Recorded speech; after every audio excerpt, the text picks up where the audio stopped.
Hello everybody, this is Pitch Skull Black here, and welcome back to the Skull Shadow Reviews episode 5, in which today I'm going to be reviewing this pile of crap here, the Drosten's Curse. Great. So without further ado, let us begin this review of the Drosten's Curse. Or the Drosten's shit, more like. So on the front cover of this book, we have the reused John Pertwee logo, or the Paul McGann 1996 TV movie logo in white with the BBC logo up the top there. Then we have the Drosten's Curse in this kind of embossed gold with a huge Celtic symbol down here, then the author's name down here, A.L. Kennedy, and then and then round here you've got this kind of like Celtic pattern framing the cover, which is really nice, and it's all set against this kind of cyan colour background, which is really nice. Then on the spine we have, it's all set against the cyan, we have that BBC and Doc 2 logo again, the Drosten's Curse, the Celtic symbol again, A.L. Kennedy, BBC Books. And then on the back of this book we have, still framed in the little Celtic symbols, we have a quote from this book: "I shall make you the jewel at the heart of the universe," still with the cyany kind of background. And down here we've got Fiction 1899 and the barcode. And then in here we have a bit about the book. Isn't life terrible? Isn't it all going to end in tears? Won't it be good just to give up and let something else run my life? Won't it be good just to give up and let something else run my mind? That is exactly what I was thinking of when I was reading this book last night. Something distinctly odd is going on in Aberoth. It could be to do with golfers being dragged down into the bunkers at the Fetch Brothers Golf Spa Hotel, never to be seen again. It might be related to the strange twin grandchildren of the equally strange Mrs. Fetch, owner of the hotel, and fascinated with octopuses. It could be the fact that the people in the surrounding area suddenly know what others are thinking, without anyone saying a word. Whatever it is, the Doctor is most at home when faced with the distinctly odd. With the help of the Fetch Brothers' junior receptionist Bronnie, he gets to the bottom of things, just so long as he does so in time to save Bronnie from quite literally losing her mind, an entire world from destruction, because something huge, ancient and alien lies beneath the ground, and it's starting to wake up. Then in the back of this book we have a bit about A.L. Kennedy, which says A.L. Kennedy has twice been selected as one of the Granter's Best of Young British Novelists and has won a host of other awards, including the Costa Book of the Year for the novel Day. She lives in London and is a part-time lecturer in creative writing at Warwick University. So down here we've got a bit more about the book. It's like where it was printed and published, and who designed the jacket, and a few other miscellaneous things such as who Doctor Who belongs on to the general consensus of this book. On Goodreads this book has gotten a 3.55 out of 5, with reviews like this is more like a 3.5, but I always round up with Doctor Who books.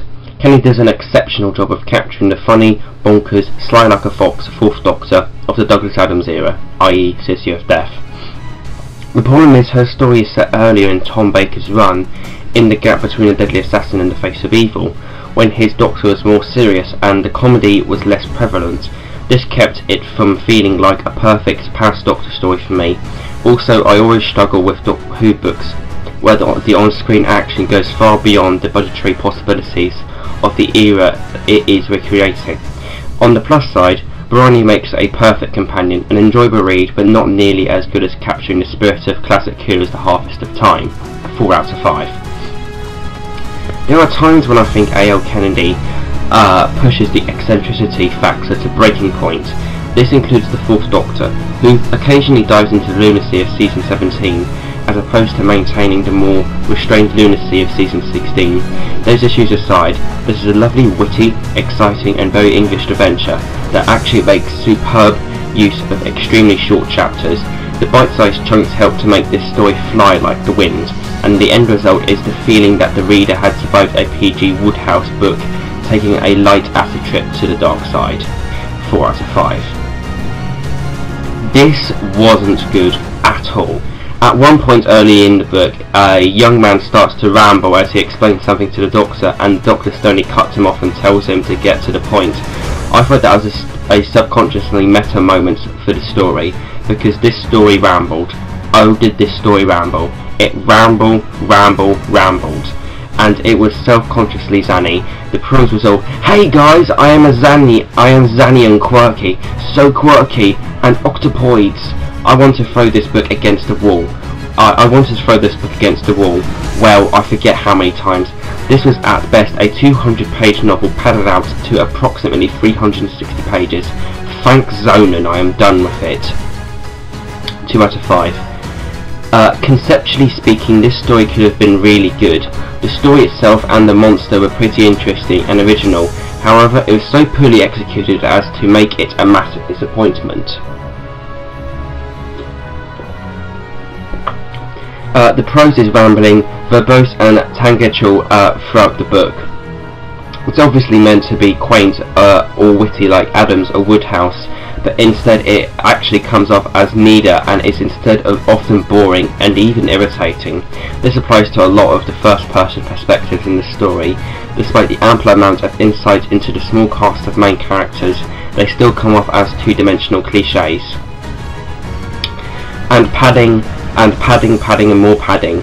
There are long sections of long trivial dialogue and description that are neither entertaining or pertinent to the plot, and the final confrontations with the monster goes on and on and on, well past the point where I even gave a damn anymore. At one point I thought it must nearly be over, only to realise there was still over 2.5 hours left. Complete slog. I almost did not finish, and I never do that with Doctor Who books. As if all that weren't enough, I listened to the audio book, which was poorly produced. The narration was good, but there was this frequent, terrible and incongruous ambient music that kept drowning out the narration, and it would pop in often for no particular obvious reason. Also at multiple points you get to listen to the cloister bell gong loudly and monotonously for long stretches as you struggle to bear and focus on the narration. At one point this went on in excess of half an hour. I would advise skipping this altogether, but if you must, do not get the audiobook. 1 out of 5. Now with all of that out of the way, what is my own personal thoughts and opinions on the Drosten's Curse? This is by far the worst Doctor Who book I have tried to read, because I got up to page 200 of this book last night and I just couldn't take it anymore. It was just absolute crap in my opinion. When I was at page 100 of this book, I was like, this is a pretty good Doctor Who book, not the best, kind of 7 out of 10 area. It had like a very basic plot, and but it felt like A.L. Kennedy was kind of like aiming for a more complex kind of Doctor Who book. So, and when she finished it, and it kind of felt like at that point, when she had finished the book, she just went back and piled on lots of unnecessary convolutions, making the book a bit hard to understand. But still at that point, I was really still enjoying this book quite a bit.